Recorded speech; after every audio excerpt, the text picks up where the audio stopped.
कैसे हैं आप लोग। आज के वीडियो में हम क्लास 12 हिंदी का 2026 का मॉडल पेपर सॉल्व करेंगे। तो आज की वीडियो आपके लिए मोस्ट इंपॉर्टेंट है, क्योंकि आज की वीडियो में समझेंगे कि हमारा पेपर किस प्रकार से आएगा और किस प्रकार से को पेपर सॉल्व करना है। तो आज के पेपर जो है इसी प्रकार से सेम टू सेम आपका पेपर आएगा, क्योंकि ये जो है बोर्ड द्वारा जारी किया गया पेपर है। तो आज की वीडियो आपके लिए मोस्ट इंपॉर्टेंट है। आज की वीडियो में हम पूरे पेपर को समझेंगे। अगर आप वीडियो पर नए हैं तो वीडियो को लाइक कर दीजिए, चैनल पर नए हैं तो सब्सक्राइब कर दीजिए, बेल आइकन को प्रेस कर दीजिए, क्योंकि बोर्ड एग्जाम के हर इंपॉर्टेंट टॉपिक का वीडियो आपको इस चैनल पर भी मिलता रहेगा। तो ये वीडियो को स्टार्ट करते हैं। देखिए, समय जो हमारा होता है 3 घंटे 15 मिनट का, और पूर्णांक हमारा होता है 100 नंबर का। उसके बाद देखिए, मैं नोट में कुछ दिया, पहले हम नोट को ध्यान से पढ़ेंगे, उसके बाद इस पर आधारित प्रश्नों का उत्तर देंगे। देखिए, यहाँ से लेके यहाँ तक हमारा जो है हमें नोट दिया हुआ है। फिर नोट को ध्यान से पढ़ेंगे, उसके बाद हम इस पर आधारित प्रश्नों का उत्तर देंगे। तो देखिए, कह रहा है कि प्रारंभ के 15 मिनट परीक्षार्थियों को प्रश्न पत्र पढ़ने के लिए निर्धारित हैं। दूसरा है, इस प्रश्न पत्र में 2 खंड हैं, दोनों खंडों के सभी प्रश्नों का उत्तर देना अनिवार्य आवश्यक है। उसके बाद हमारा आ गया खंड का, हमारा क्या आ गया, हमारा आ गया खंड का। तो देखिए, खंड का जो हमारा है, इसमें आपको पहला क्वेश्चन आपका बहुविकल्पीय प्रश्न होगा और दूसरा क्वेश्चन भी बहुविकल्पीय प्रश्न होगा। पहले क्वेश्चन में आपको 5 क्वेश्चन आएंगे ऑब्जेक्टिव, जो हिंदी गद्य साहित्य के इतिहास से होंगे, और दूसरे क्वेश्चन में आपको 5 ऑब्जेक्टिव क्वेश्चन हिंदी पद्य साहित्य के इतिहास से होंगे, जहां से आपको मिलेगा 10 नंबर। तो देखिए, हम पहले का वाला क्वेश्चन पढ़ते हैं। देखिए, क्वेश्चन हमें कह रहा है कि उक्त व्यक्ति प्रकरण के रचनाकार हैं। तो पहला ऑप्शन है गोकुलनाथ, दूसरा ऑप्शन है दामोदर शर्मा, तीसरा ऑप्शन है नाभादास और चौथा ऑप्शन है मुंशी सदासुखलाल। तो देखिए, इसका राइट आंसर जो हमारा है वो हो जाएगा दामोदर दास। तो यहाँ पे हमारा ऑप्शन नंबर दूसरा सही हो जाएगा। खा वाला क्वेश्चन है, भारतेंदु युग की पत्रिका है। पहला ऑप्शन है कविवचन सुधा, दूसरा ऑप्शन है सरस्वती, तीसरा ऑप्शन है मर्यादा और चौथा ऑप्शन है हंस। तो देखिए, इसका राइट आंसर जो हमारा है हो जाएगा कविवचन सुधा। तो यहाँ पे हमारा ऑप्शन नंबर जो हो जाएगा पहला सही हो जाएगा, कविवचन सुधा। उसके बाद देखिए, गा वाला क्वेश्चन हमारा है, हिंदी गद्य साहित्य के द्वितीय उत्थान का प्रारंभ हुआ। पहला ऑप्शन है सन 1918 में, दूसरा ऑप्शन है सन 1900 में, तीसरा ऑप्शन है सन 1936 में और चौथा ऑप्शन है सन 1938 में। तो देखिए, इसका राइट आंसर जो हमारा है वो हो जाएगा सन 1900 ईस्वी में। तो यहाँ पे हमारा ऑप्शन नंबर जो हो जाएगा दूसरा सही हो जाएगा। उसके बाद देखिए, घा वाला क्वेश्चन है कि सेवा सदन के रचनाकार हैं। पहला ऑप्शन है जैनेन्द्र कुमार, दूसरा ऑप्शन है अज्ञेय, तीसरा ऑप्शन है प्रेमचंद और चौथा ऑप्शन है हरिकृष्ण प्रेमी। तो देखिए, इसका राइट आंसर जो हमारा है हो जाएगा प्रेमचंद। तो यहाँ पे हमारा ऑप्शन नंबर तीसरा सही हो जाएगा। उसके बाद देखिए, हमारा 5वां नंबर क्वेश्चन है कि पर्दा कहानी के लेखक हैं। पहला ऑप्शन है इंसाअल्लाह खां, दूसरा ऑप्शन है किशोरी लाल गोस्वामी, तीसरा ऑप्शन है यशपाल और चौथा ऑप्शन है विष्णु प्रभाकर। तो देखिए, इसका राइट आंसर जो हमारा है वो क्या हो जाएगा, वो हो जाएगा यशपाल। यहाँ पे हमारा हो जाएगा यशपाल। तो यहाँ पे देखिए, हमारा ऑप्शन नंबर जो हो जाएगा यहाँ पे तीसरा सही हो जाएगा, यशपाल। अब देखिए, हमारा आ गया प्रश्न संख्या 2।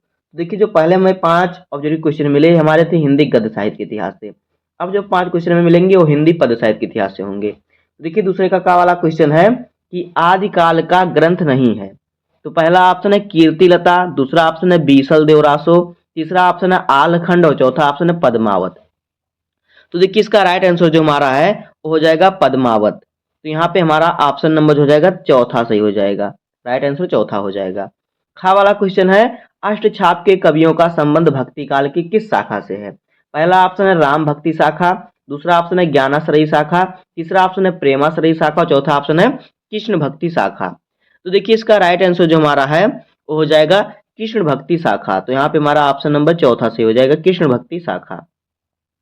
उसका देखिए, गा वाला क्वेश्चन है, श्रृंगार और वात्सल रस के अमर कवि हैं। तो पहला ऑप्शन है केशवदास, दूसरा ऑप्शन है कबीर दास, तीसरा ऑप्शन है सूरदास, चौथा ऑप्शन है कविवर बिहारी।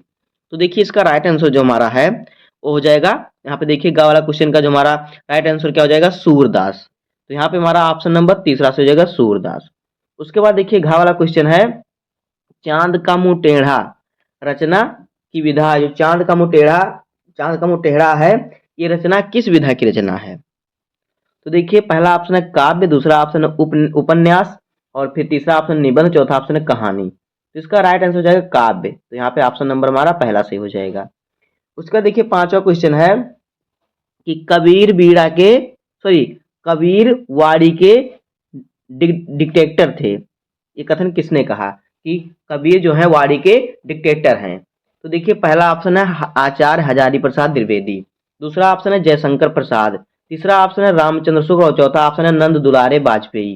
तो देखिए इसका राइट आंसर जो हमारा है वो क्या हो जाएगा आचार्य हजारी प्रसाद द्विवेदी। तो यहाँ पे हमारा ऑप्शन नंबर पहला सही हो जाएगा। तो इस प्रकार से आप 10 बहुविकल्प प्रश्न का जवाब सही से उत्तर लिखेंगे, जो विकल्प है, जो विकल्प सही उसे ही अपनी कॉपी में लिखना होगा। अगर आप 10 का सही लगा देंगे तो आपको यहाँ से मिल जाएगा 10 नंबर। कितना नंबर? 10 नंबर यहाँ से आपका कन्फर्म हो जाएगा। उसके बाद हमारा आएगा प्रश्न संख्या 3। तो तीसरे में आपका आएगा कि दिए गए गद्यांश पर आधारित प्रश्नों के उत्तर दीजिए। तो देखिए आपको गद्यांश में आपको 2 गद्यांश दिया जाएगा अथवा करके रहेगा, दोनों में से कोई एक ही सॉल्व करना रहेगा। यानी आपको ऑप्शन में रहेगा कि दोनों में से कोई एक गद्यांश को क्या करना है, पढ़ना है, उस पर आधारित आपको 5 प्रश्नों का उत्तर देना है। जब आज 5 प्रश्नों का उत्तर देंगे तो यहाँ से आपको मिलेगा 10 नंबर। हर प्रश्न आपका आएगा 2-2 नंबर का। पहले आपको लिखना पड़ेगा संदर्भ, पहले क्वेश्चन का आंसर, उसके बाद रेखांकन, इसकी व्याख्या आएगा और 3 क्वेश्चन उसमें से ढूंढकर लिखना होगा। देखिए जितने भी हिंदी के चैप्टर हैं सभी का हमने वन शॉट वीडियो बना दिया, उसमें हमने सभी इंपॉर्टेंट गद्यांश बता दिए हैं, वहां से आप पढ़ सकते हैं, बहुत सरल तरीके से आपको याद हो जाएगा। तो यहाँ से भी आपका 10 नंबर कन्फर्म हो जाएगा। उसके बाद देखिए आगे हमारा प्रश्न संख्या 4। तो प्रश्न संख्या 4 है कि पद्यांश पर आधारित निम्नलिखित प्रश्नों के उत्तर दीजिए। तो देखिए जिस प्रकार से आपको गद्यांश से दो गद्य देगा, उसी प्रकार को पद्यांश से भी 2 खंड देगा। दोनों में से किसी एक खंड को पढ़ना है, उस पर आधारित 5 क्वेश्चन का आंसर देना है। यहाँ पर भी आपको पहला क्वेश्चन संदर्भ रहेगा, दूसरा रेखांकन इसकी व्याख्या रहेगा और 3 क्वेश्चन आपको क्या करना है, ढूंढ कर लिखना होगा इसके अर्थ में से। तो यहाँ से भी आपको मिलेगा कितना नंबर, 10 नंबर यहाँ से भी आपका कन्फर्म हो जाएगा। तो देखिए पद्यांश का भी हमने वन शॉट वीडियो बनाया, वहां से आप पढ़ सकते हैं, बहुत सरल तरीके से हमने बनाया है, वहां से आप देखेंगे एक बार वीडियो, बस आपको याद हो जाएगा, कोई याद करने की जरूरत नहीं होगी आपको। आप बस प्ले लिस्ट में जाइए, वहां पर वीडियो देखिए। उसके बाद देखिए यहाँ से हमारा 10 नंबर कन्फर्म हो गया, यानी कि हमारे 30 नंबर जो हो गए कन्फर्म हो गए। उसके बाद देखिए हमारा आएगा प्रश्न संख्या 5वें का। तो निम्नलिखित में से किसी एक लेखक का जीवन परिचय देते हुए उनकी कृतियों का उल्लेख कीजिए। देखिए यहाँ पर आपको 3 लेखक दिए हैं, वासुदेव शरण अग्रवाल, पंडित दीनदयाल उपाध्याय और प्रोफेसर जी सुंदर रेड्डी। तो 3 लेखक इसी प्रकार से आपको बोर्ड में दिए जाएंगे। तीनों लेखकों में से किसी एक लेखक का जीवन परिचय लिखना है, जिस पर आपको मिलेगा 3 नंबर, और फिर रचना लिखना है जिस पर आपको मिलेगा 2 नंबर, यानी कि आपको मिलेगा कितना नंबर, 5 नंबर यहाँ से आपको मिल जाएगा। 5 नंबर, कितना नंबर, 5 नंबर यहाँ से आपको मिल जाएगा। उसके बाद देखिए खा वाला क्वेश्चन है कि निम्नलिखित में से किसी एक कवि का जीवन परिचय देते हुए उनकी कृतियों का उल्लेख कीजिए। जिस प्रकार से आपको लेखक का जीवन परिचय लिखना होता है, उस प्रकार से कवि का भी जीवन परिचय लिखना होगा। तो यहाँ पे 4 कवि दिए हैं, जयशंकर प्रसाद, हजारी राम प्रसाद, रामधारी सिंह दिनकर, सूर्यकांत त्रिपाठी निराला और अयोध्या सिंह उपाध्याय हरिओद। तो चारों कवियों में से किसी एक कवि का आपको क्या करना है, जीवन परिचय लिखना है, जिस पर आपको मिलेगा 3 नंबर, रचना लिखना है जिस पर आपको मिलेगा 2 नंबर। तो यहाँ से भी आपको मिल जाएगा 5 नंबर, यानी कि प्रश्न संख्या 5 से आपको भी मिल जाएगा 10 नंबर। तो यहाँ से आपका 40 नंबर हो गया कन्फर्म। उसके बाद देखिए प्रश्न संख्या 6 जो है आपका वो आएगा, कहानी तत्वों के आधार पर पंचलाइट और बहादुर कहानी की समीक्षा कीजिए। आपको या तो पंचलाइट कहानी का सारांश लिख देना है या फिर बहादुर कहानी का।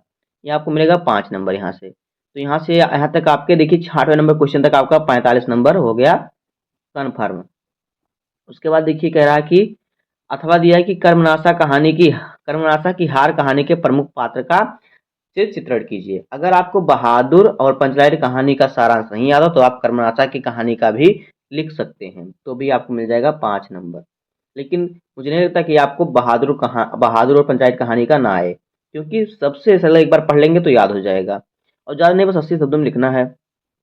उसके बाद देखिए प्रश्न संख्या 7 जो हमारा होगा सबसे सरल यही है हमारा है।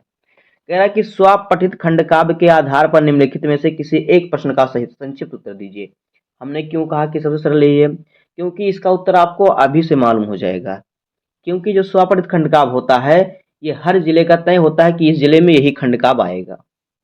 तो अगर आप क्वेश्चन बैंक लिए तो वहां पर भी आपको दिया होगा कि कौन से जिले में कौन सा खंड काव्य आएगा। अगर आपको नहीं मिल रहा है तो आपको हमारे चैनल पर इसका वीडियो बना के हमने डाल दिया है कि कौन सा खंड काव्य किस जिले में आएगा। आप मॉडल पेपर के पेज में जाएंगे, वहां पर आपको मिल जाएगा। तो यहाँ से भी आपको हो जाएगा 5 नंबर कन्फर्म, यानी कि प्रश्न संख्या 7वें तक आपका 50 नंबर हो जाएगा कन्फर्म। 50 नंबर आपका यहाँ से कन्फर्म हो गया। उसके बाद देखिए हमारा आ गया खंड खा। तो खंड खा देखिए क्या है, खंड खा जो है ये प्रश्न संख्या 8वें का है कि निम्नलिखित संस्कृत गद्यांश का संदर्भ सहित हिंदी में अनुवाद कीजिए। देखिए आपको संस्कृत के 2 गद्यांश दिए हैं, दोनों में से किसी एक को आपको क्या है पढ़ना, इसका संदर्भ लिखना है। संदर्भ पर आपको मिलेगा 2 नंबर और हिंदी में अनुवाद करना, इस पर आपको मिलेगा 5 नंबर, यानी कि यहाँ से आपको मिल जाएगा 7 नंबर। प्रश्न संख्या 8 का पर आपको मिलेगा 7 नंबर। तो संस्कृत के भी जितने भी यहाँ पे देखिए दिए हैं गद्यांश, उसका भी हमने हिंदी में अनुवाद आपको बता दिया है, वहाँ से आप पढ़ सकते हैं। हर एक हिंदी के जितने भी टॉपिक है सबका हमने सोल्यूशन बता दिया है, उसका प्लेलिस्ट पड़ा वहाँ से आप देख सकते हैं। तो यहाँ से आपका 7 नंबर कन्फर्म हो जाएगा, यानी कि यहाँ तक आपको हो जाएगा कितना नंबर, 57 नंबर आपका यहाँ तक कन्फर्म हो गया। उसके बाद देखिए खा वाला क्वेश्चन भी हमारा श्लोक का संदर्भ लिखना होता है और फिर अनुवाद करना होता है। खा वाला कह रहा है कि निम्नलिखित श्लोकों का संदर्भ सहित हिंदी में अनुवाद कीजिए।